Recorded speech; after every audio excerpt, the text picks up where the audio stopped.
So in this next section, we'll be using Bayes' theorem finally in exposure assessment and applying to exposure profiles. So in this first very simple example, we'll be looking at two exposure profiles, and we are interested in determining which of the two exposure profiles is most likely to be the correct one given a set of data. Exposure profile A is one with a geometric mean of 0.15 parts per million and a GST of 2. And exposure profile B has a GM of 0.25 parts per million with a GST of 2. And you can see both of these exposure profiles on the graph on the right-hand side here. And so now, again, I'm showing you Bayes' theorem, but applied to two different exposure profiles. So the prior is the P of population I. What is the probability of each exposure profile being true?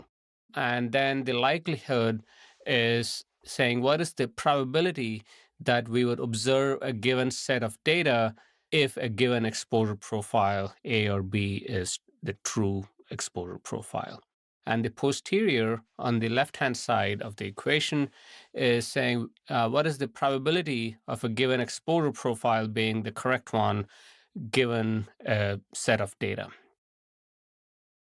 So let's start off by assigning a prior. Let's assume that for some reason we believe that exposure profile A is more likely with a probability of 0.7 and exposure profile B has a prior probability of 0.3. And then we go ahead and collect three data points, 0.2, 0.05, and 0.1 parts per million. So now we can go ahead and calculate the likelihood of observing these three data points given each exposure profile being correct. So let's assume that exposure profile A is the true one, and the three data points come from this exposure profile. And so exposure profile A, if we look at the figure on the left-hand side, exposure profile A is in blue, and you see these three vertical lines going from the x-axis up to that distribution curve. And so we have a vertical bar at 0.05, 0.1, and 0.2. And so the likelihood function is the product of these three values on the y-axis corresponding to those three data points. Now, if we look at the graph on the right-hand side, we see the three data points again, but now these vertical bars go up to exposure profile B, the curve corresponding to exposure profile B, and the product of these three vertical lines corresponds to the likelihood function for exposure profile B. So the likelihood, I'm just showing you the formula for it. So on the numerator on the right-hand side, we have the probability density function for a log normal function given a geometric mean G and a geometric standard deviation D. And we have a given number of measurements N and a given number of exposure profiles K.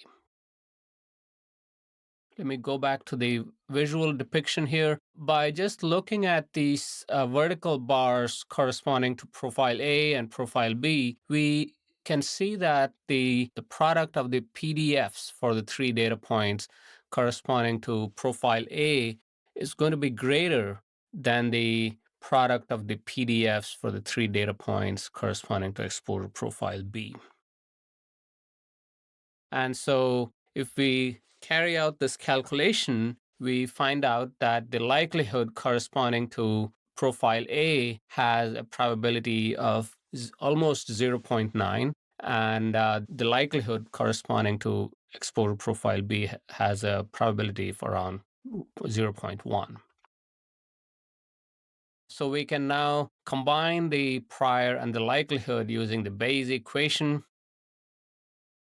and the posterior function is shown here, and the posterior decision probability for exposure profile A is almost 95%, and that for exposure profile B is around 5%.